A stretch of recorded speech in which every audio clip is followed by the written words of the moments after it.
Welcome to the Classic City Sports Podcast. And McAllister down the left field line. Connor Tate is going to round third. He will score. And rounding third is Blaylock. He will score. And the Dogs walk it off. If you're looking for the latest Georgia Bulldog news in football, basketball, baseball, and recruiting, then you are in the right place. It's third down. Bryce Young's career. You need 10. Play clock at 4. From the pocket. Launching downfield. Underthrown and intercepted. Keely Ringo has an escort down the sidelines. All the way to the end zone. And Georgia is going to conquer the Crimson Tide. Hosted by Jeremiah Stoddard and Jonathan Williams. Georgia on the mountaintop. Demons be gone, and the drought is over. National champions at long last. Just sit back, relax, and prepare yourself for these hot takes you're about to listen to.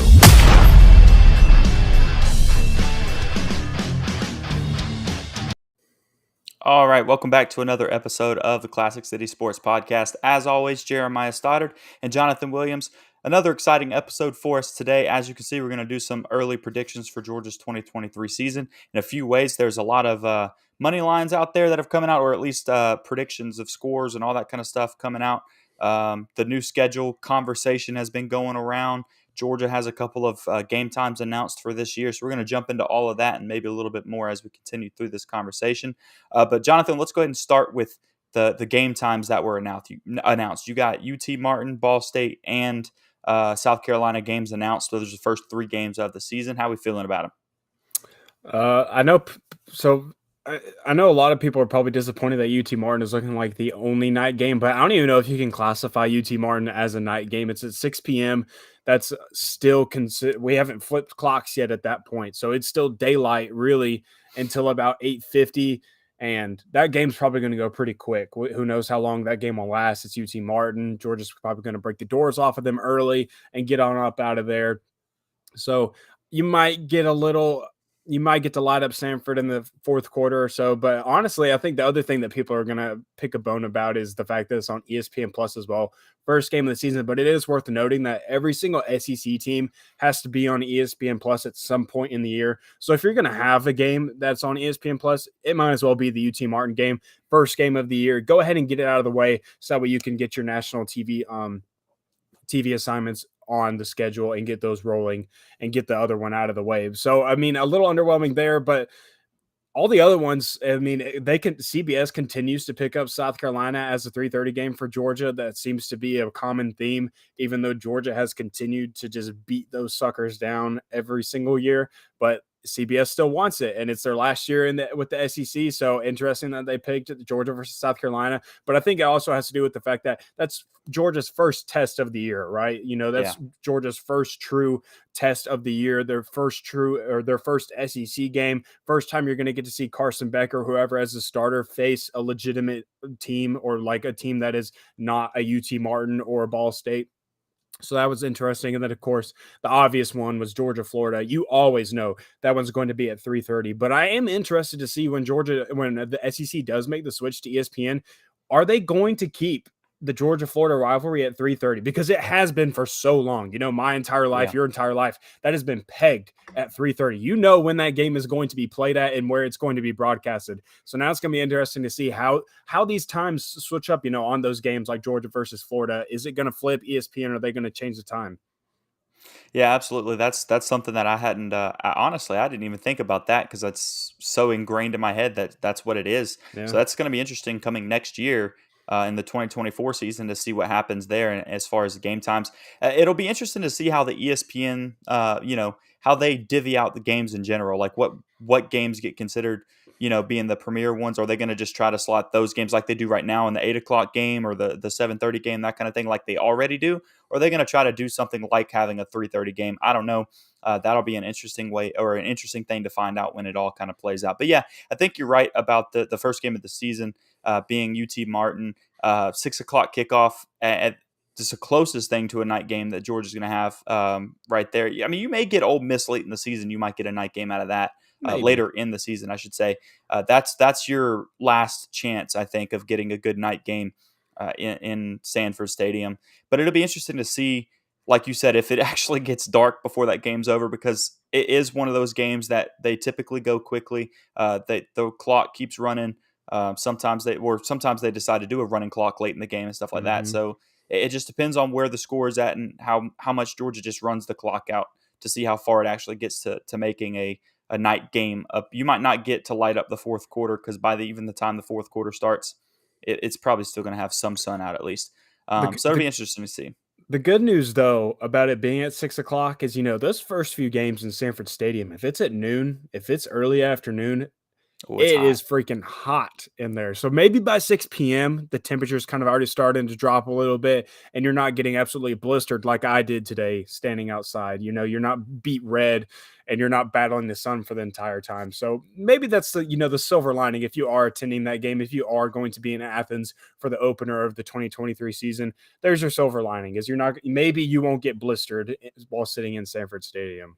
That's very true. Second point that I wanted to talk about with that as well, when you just mentioned it's on ESPN Plus. Well, listen, guys, it's going to be the only game that Georgia plays on ESPN Plus this year. So if you don't have it, just wait until right before and sign up for like the 1 week free trial thing and just cancel it after the game. And that way remember to cancel it, though. Remember to cancel it, because it'll cost you if you don't. But if you don't have it, don't panic. Just do that right beforehand. They always offer a 7-day free trial, like pretty much every subscription service does. So that's what I would do personally if you don't already have it. Now, second game is obviously going to be Ball State at noon. That was coming. You kind of thought that might happen with UT Martin. But like you just said a second ago, man, that's going to be a hot one. I mean, we're talking early season in Athens, Georgia. Bring that SPF 100, baby.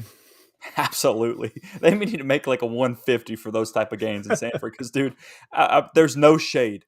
The entire stadium, there is no shade. And that sun, it's always there's like a 90-degree day when there's a noon game, that kind of thing. So, just be prepared for that. And it's going to be a little bit hot, but make sure you still pack the stadium and stuff like that as well. But like you said, I think everyone's kind of anticipating the South Carolina game at 3, because it is the first real test for Georgia this year. I think we were talking yesterday, and the over-unders coming out on some of these teams surprised us, one being South Carolina, and I think they were, 6.5? Was that what it was? For the South Carolina game? For the over-under for win totals? Over-under for win totals for I think it was 6.5.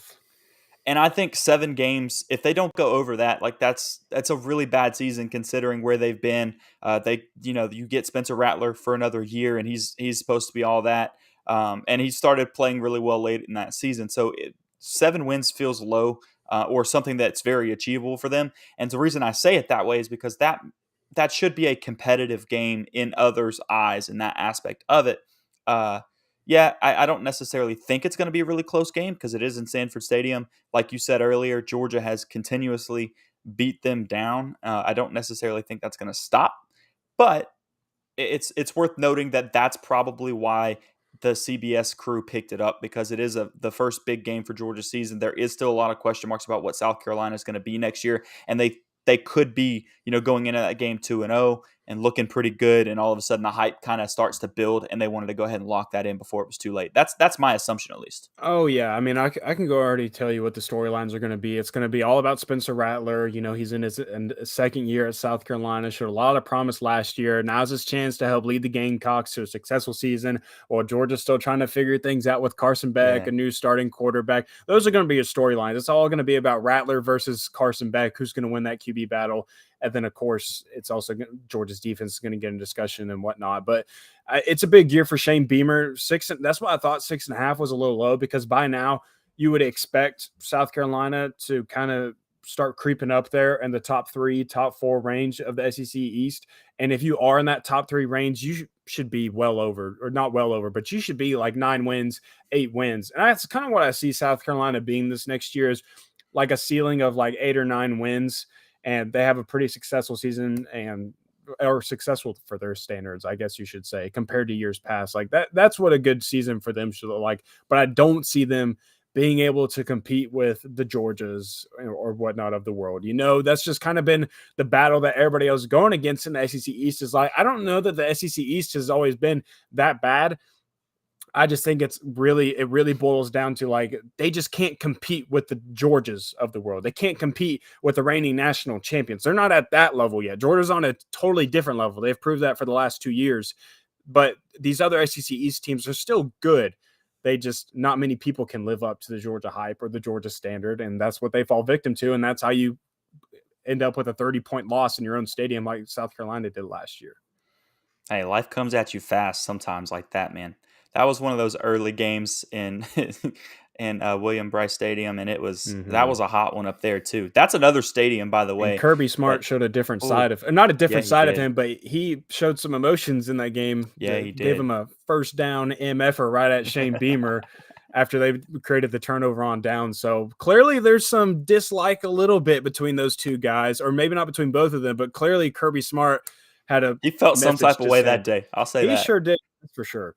He definitely felt some type of way. But yeah, that's another stadium that those early games and stuff, you don't want to be early in the season. It's miserable up there for sure. But yeah, I think that's, you got the first few game times. I'm sure there'll be some other ones throughout the season that might teeter being late games. It just depends on how everybody plays, moving forward. Obviously, the Tennessee game's probably it'll either be a 3:30, CBS game, or it's going to be the night game on ESPN, or maybe it's the doubleheader for CBS. It's a night game. It'll be one of those because CBS is probably going to pick that one up like they did last year because it's going to be a highly anticipated game once again for Tennessee and Georgia. So we'll keep you guys updated as those different times come out and what they're going to look like. But Jonathan, let's go ahead and jump into, you were sending me some stuff earlier about some of the odds coming out for Georgia games this season. Mm-hmm. Some of them surprised me, some of them not so much. Let's go ahead and jump into that. Which one do you want to talk about first? Well, we'll talk about the big game, the biggest game of the season. I think that's a good one to start with. Only a few of the spreads have already come out for Georgia, and again, it will be June tomorrow, so there's still a long way to go before these games are actually coming up on the schedule, and before we're sitting here talking about previewing all of these games. But still, nonetheless, it's interesting to see, what Vegas is saying about these games already, how Vegas is viewing these two teams matching up. And so the first one that we'll talk about is Georgia versus Tennessee. Georgia is already listed as a 7.5 point favorite versus Tennessee. I can't remember I think the odds last year for that game was by kickoff. It was like Tennessee was favored by like 1 point or something like that, or 3. It was real close. It was something very minuscule, something like that. So I'm sure as that game now, again, that's the last SEC game of the season for both teams. So, I mean, there's a long way to go before we actually are talking, or maybe not for both, but I know it is for Georgia. And so it's really just going to depend on, how both teams perform and whatnot. But 7.5, you got to feel pretty good as a Georgia fan, considering all the hype around Tennessee, considering all the hype around Josh Heupel entering another season with the Volunteers. That high-powered offense. They were the media's darling there for 7 weeks into the season. They loved them some Tennessee. Oh, yeah. And they're going to love them again this year because they're already talking about Joe Milton. They're already talking about what Tennessee's going to do this year, how they're on Georgia's neck. They're creeping up on them. They're going to be the guys that get them this year. That's what everybody's saying about Tennessee in the offseason. So it's going to happen in the season. But still, the Dogs are still favored, Stoddard. So I think that's still interesting. The fact that regardless of how much the media wants to build up Tennessee, however much people want to hype up Joe Milton, Vegas is still saying like, nah, it's still Georgia's game. This is still Georgia's league. They're still here to stay. Yeah, listen, it doesn't matter how much people want to hype up that team. Everyone understands that Kirby and company is coming off of a back-to-back national championship run where they are going to be the number one team in the country to start this season because they look really good moving forward as well. Like, everyone is very confident in the fact that Georgia's going to be good this season, right? Especially seeing that odds of that game specifically coming out where Georgia's already more than a touchdown favorite on the road. That's worth noting because a lot of times they give a team 3 points for being the home team. Yeah. So on the road, they're giving them a 7.5 point favorite right there. So they're saying more than a touchdown game already. At least that's where they're making people put their money right now. Obviously, that stuff will change. That could be lower. It could be higher by the time the game actually rolls around. It just depends on how the first several games of that season go. But yeah, I think that's the point. Is like they can hype it up because it's fun to talk about Joe Milton. It's fun to talk about Tennessee coming off of a season that they felt very, very good about overall until the very ending of it. Kind of had a bad taste in their mouth when it all kind of got wrapped up. But the point is they seem to be more of a competitive team now. So people want to talk that up and they want to give them the credit and kind of hype up that matchup because it's good for TV ratings, right? Even if Georgia does go in there and wins by 2 touchdowns, it's still going to be good for the ratings of it. But at the end of the day, Vegas is about money. They're not gonna sit here and try to hype up a team when it's about them winning money. They're not going to make that line real low to make it look good for the media because it's literally them trying to make money. They're going to make people put more money on Georgia to win more money because they think Georgia's winning that game. Like that's just it's very simple. So I'm not surprised to see it start right there because or it's they're not wanting like people to put money on Tennessee. That could be Exactly. the other flip side, like, Exactly. it's only 7.5 points. Tennessee can cover that, at least keep it close. They want that money to be coming in from both sides of it, right? They want, absolutely. and then that line, maybe if a lot of Tennessee, money gets put down, right? Like if a lot of money comes in on them, guess what? Those odds will come back down, and then that way people will start putting more money on Georgia. That's literally just how Vegas does it. It's about where people are betting their money is controlling where that line sits before that game actually kicks off. And Absolutely. once again, they're running a business. They're trying to win as much money as they can And clearly, take as much of yours. business is good in Vegas, as it Business is always booming. is. Business is always booming in the Sin City. Some other ones, we'll just kind of group all three of these together because it's very Okay. similar, kind of similar teams, all Eastern Division opponents, and Georgia's favorited by 20 or more points in all three of these. They're favorited by 24 points over South Carolina, 24 versus Kentucky, and then 20.5 versus Florida. Now, what I think is interesting about all three of those is Florida is probably the worst of the three of the bunch, but yet they're only a 20.5 point underdog against Georgia, while Kentucky and South Carolina are both 24 points underdogs against the Bulldogs. Now, that might have to do with, like you said earlier, both of those games are in Sanford Stadium. So maybe that's those 3 points that you were talking about earlier being added in for Georgia. Whereas Florida, it's a neutral site game played in Jacksonville. We all know that stuff. So I still think it's interesting that based on those 4 games alone, Tennessee, Kentucky, South Carolina, and Florida, Vegas is basically saying like Georgia's winning the East again. They are going to be back in Atlanta because they're favored in all 4 of those games. And those are pretty much your 4 best teams in the SEC East, I would say, outside of Vanderbilt and Missouri. Those 2 are kind of a toss-up. Maybe we'll see what shakes over for those 2 teams this year. But those 4 teams probably going to be your toughest tests when it comes to within your own division. And Vegas is saying take the dogs on all 4 of them. Yeah, absolutely. You're taking the dogs on all of them in general. I think when we actually do an official season prediction of the records that we usually do before the season starts, there's no doubt that both of us are saying it's 12-0 for Georgia, right? Like there's nobody on this schedule. If you don't say 12-0, I will come through the computer screen and slap you, okay? Because there's not one game on that schedule that you genuinely think Georgia's going to lose. We'll see. You mean to tell me that there's one game on that schedule you think Georgia's actually going to lose? Lord, do I think? No. I mean, I'll just go ahead and tell you no. Exactly. I don't think that there's a game right now that I think Georgia will lose. No. I think there's some that they could, of course. I think there are some that they could. There's always some games that could punch you in the mouth. You know what I mean? This early in the offseason, no. I don't see a game on the schedule where I think like, oh, Georgia's taking an L there for sure. Yeah. Okay. So now that we're clear on that, gave you a little heart attack there. I mean, you about to surprise me with something there. I was about to be blown away. Keep everybody on their toes. Blown away. Got me right there. But anyways, I'll say this: the Florida at 20.5. I'm taking Georgia on to cover that. I really am because we've talked about this a bunch. You've even said that you think they're the second worst SEC East team. I do think so. That. If they are the second worst SEC East team, you don't think they're winning by 20 points in that game? I think they're covering ugly. I think they're covering that. And not even just because of.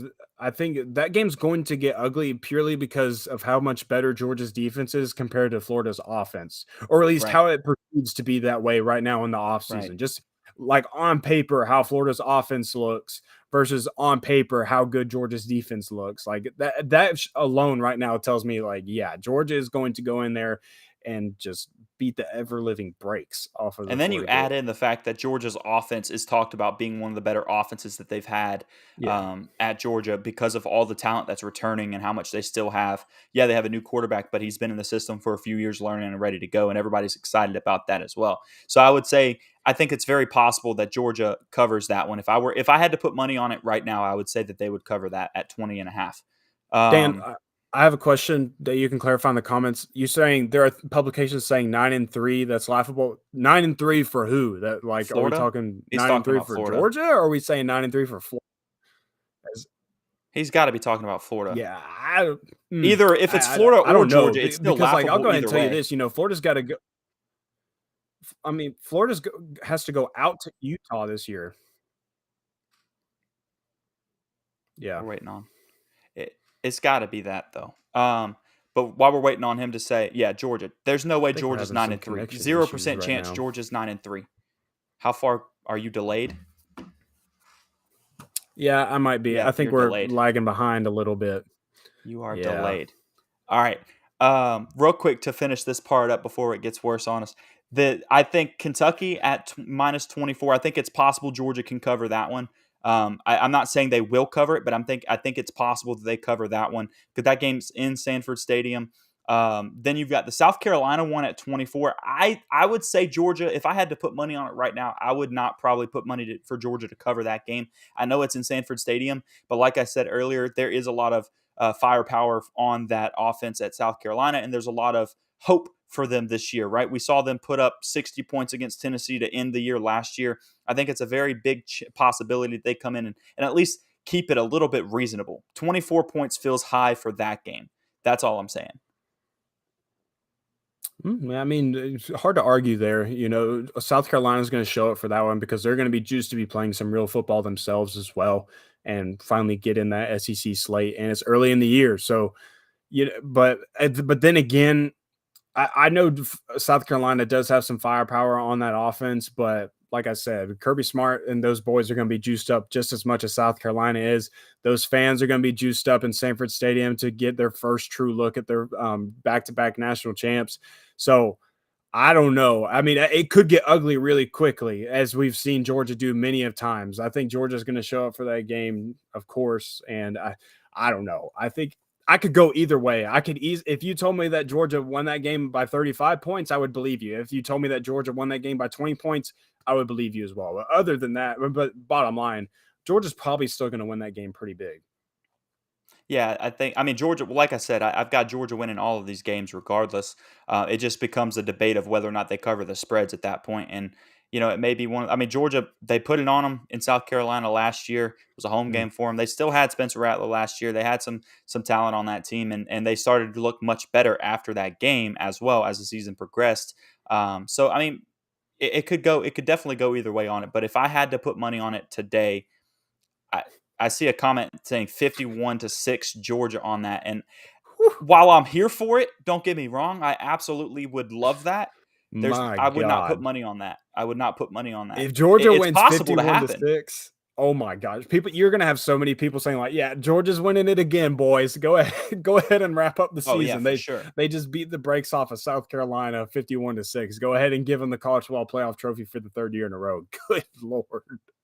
That's a big one. I know. I mean, hey, Georgia's going to come out swinging, though. That is their first chance to show that they can do something against an SEC team. Like we just said, they've got UT Martin and Ball State before it. That is their first chance to prove that they are still the top dog in college football. So, I mean, I don't think Georgia's going to come out there pulling punches. I think if they have the chance to run the score up, they're absolutely going to run the score up.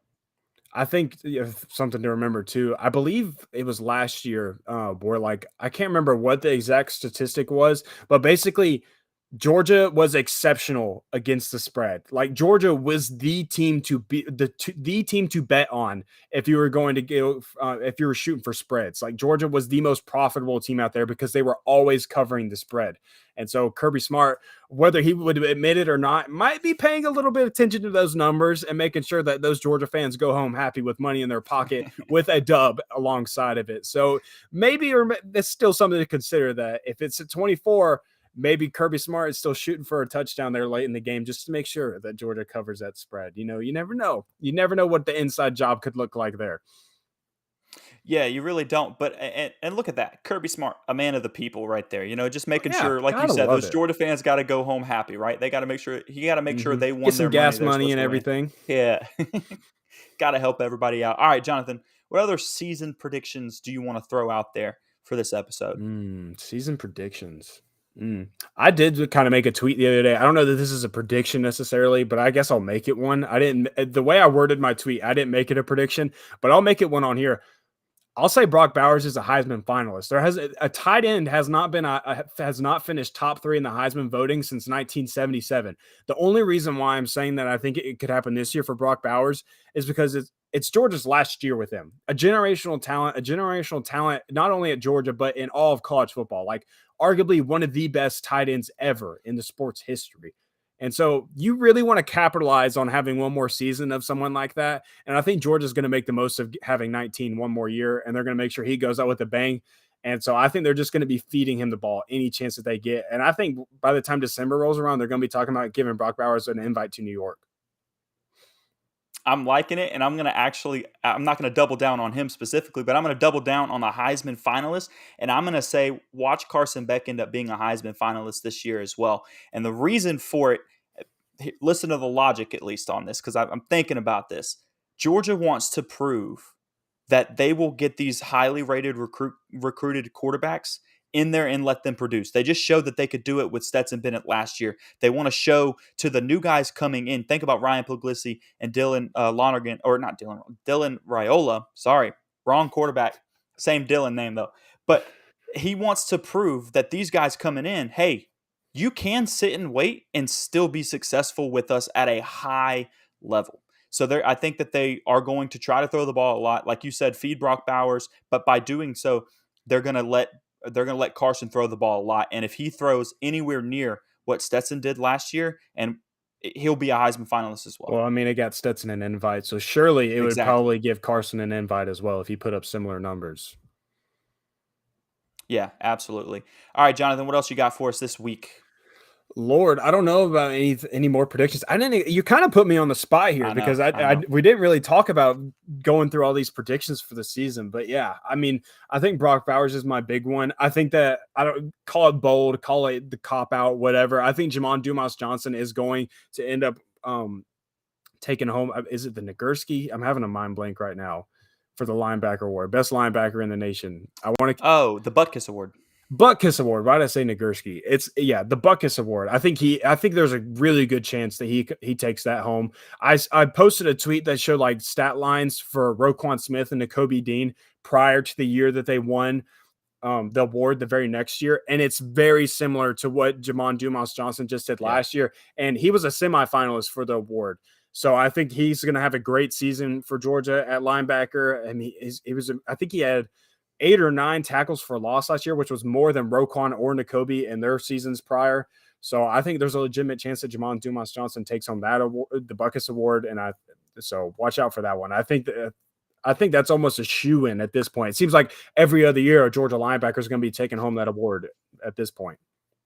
All right, here's my last one for it then. The big predictions is Georgia's offensive line finally wins the best offensive line in the nation. Should be third year Michigan. in a row. Good Lord. I know it should. That's my point. This year, gracious. They're finally going to get the respect they deserve and actually do it, because I think that unit is about to be ungodly, what they're about to put out there on the offensive line this year. I think it's going to be spectacular. Real quick, too, the comment from Dan. I saw the video of LSU's new helmets with the AC in it, and honestly, I think that's it's incredibly smart for them to be able to find the technology insane. To do something like that. I'm blown away with the fact that they're able to do that. It's going to be really good for the game, especially like we talked about earlier, those early season games at noon in Sanford Stadium or up in South Carolina. Those are some hot games. And for people sitting in the stands, can you imagine being on that field, running full speed, and doing all of that? And on that turf where the temperature is about 15 degrees hotter than it is for sweaty a fan. Dudes all over you, man. Oh, yeah. I mean, it just, yeah. So, and like every single LSU player that put that helmet on in the video were just blown away. And like one of them even said, dude, if I wear this and run, I'm not going to sweat at all. Like, I mean, I think that might be an exaggeration, but Yeah. that might be an exaggeration. But the point being, it shows that it's very effective. So I'm kind of excited for the new technology like that coming in college football. That's pretty dope. So new things like that all the time. Yeah, and then I think the last thing that we wanted to touch on in this episode was just kind of the rumblings about, upcoming schedule changes within the SEC. Are they going to play 8 games? Are they going to play 9 games? It all has to do with the fact that Oklahoma and Texas are coming into the conference in a year. It's going to change some things up. People are saying that if we change the number of games, that Georgia might lose their annual game against Auburn. No, the bottom line is, and I was kind of with Kirby Smart on this with his comment of like, it's the most overrated comment, or it's the most overrated conversation ever. Like, who really cares? That's kind of where I'm at, because I don't really have an opinion on this. I don't care if there's 9 SEC games or 8 SEC games. The season's going to play out the way the season is going to play out, especially with this expanded college football playoff. It's not going to matter what happens. Now, I think that one comment that was interesting to me is that I believe the Big 10 and the Big 12 or Pac-12, it's one of the two, have already agreed that they're going to be playing 9 conference games. And so it might look a little bad. It might make the SEC look a little bad if they're only playing 8 while others are playing 9. And so I think that could play into the conversation a little bit. But other than that, it is what it is, my brother. It's going to be what it's going to be. They're going to make the decision that they want. And I think that everybody has known that these annual rivalries are going to be like in jeopardy because of the schedule changes that are coming, by Oklahoma being added into the mix, by Texas coming into the SEC. It's going to change some things, and change is inevitable. We've seen that in college football. Change every single year is inevitable. Things are going to constantly be circulating, and just, things are going to shake up a little bit. And so that means schedules are going to shake up a little bit. But I think Georgia fans are going to be okay rivalry-wise. I think you're still going to get your core, so like majority of your rivalry games, like the Florida-Georgia one, I think that's probably going to be here to stay for eternity. Everybody wants that Georgia-Florida game. But yeah, you might lose Auburn, but you're still going to get more teams. You're going to play more teams now because of it, probably. So that's also a good thing. You're going to get more variety in your schedule. Yeah, for sure you're going to get more variety. The question is, the biggest difference of argument for each one right now is there's a 7 and 1, so 8 game schedule, 7 rotating and 1 permanent. And I think I agree with you on that, where I think if there's just 1 permanent, I think that's Florida. If you had to pick one for Georgia, I think that's the one that you're going to have. Absolutely. Now, and then the other one is a 9 game schedule, 6 rotating and 3 permanent rivals.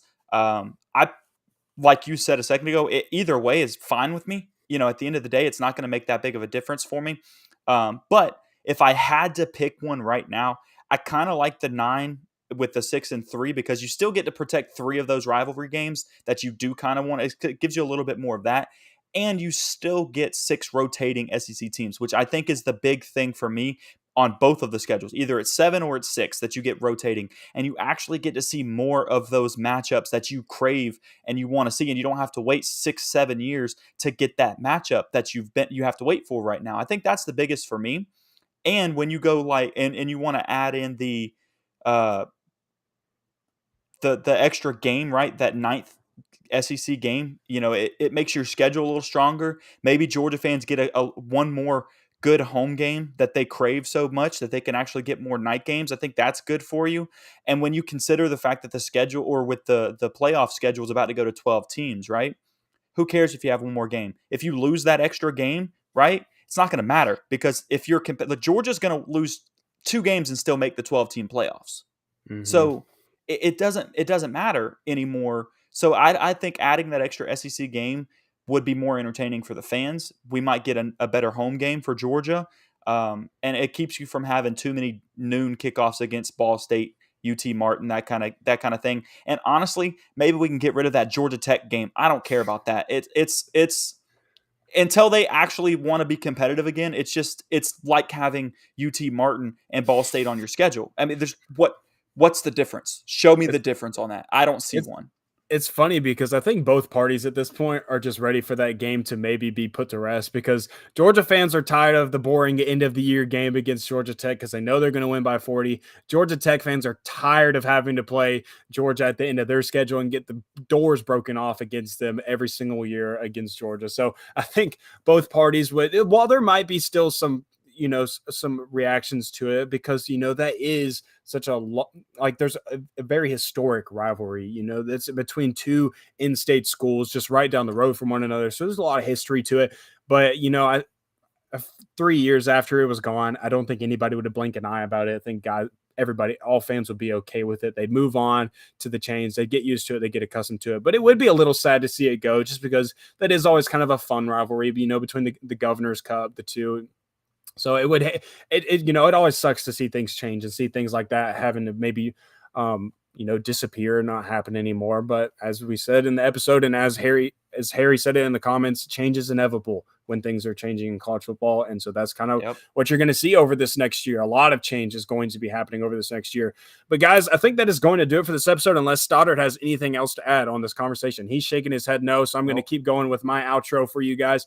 Like and subscribe, as Dan Kiley said for us. Hit that like and subscribe button on the way out before you close us out. Make sure to do those things and tell your friends and family about us if you have to as well. Get those sub numbers up for us. You guys have still continued to crush it for us. Those sub counts continue to climb. Those view counts continue to climb, and we enjoy the support. We love all of you guys who continue to support us in the comment section. You guys were really active in there tonight, and it was great for you guys to contribute to the conversation. We always appreciate every single one of y'all that show up for us. And so that is going to do it for this week's episode of the Classic City Sports Podcast, and I'll let my boy Jeremiah do the rest. As always, guys, keep it classy in the Classic City. We'll catch you guys next week. Thank you for listening to this week's episode of Classic City Sports. Take a second to subscribe, rate, review, and share with your friends and family. Feel free to reach out to the Classic City Sports crew on Twitter with any topics you'd like discussed. You can reach out to Jeremiah at The Stodfather, to Jonathan at Dr._J Will, and make sure to follow at Classic City Pod for show updates. Check back next week for a brand new episode. In the meantime, 2 simple words which express the sentiments of the entire Bulldog Nation.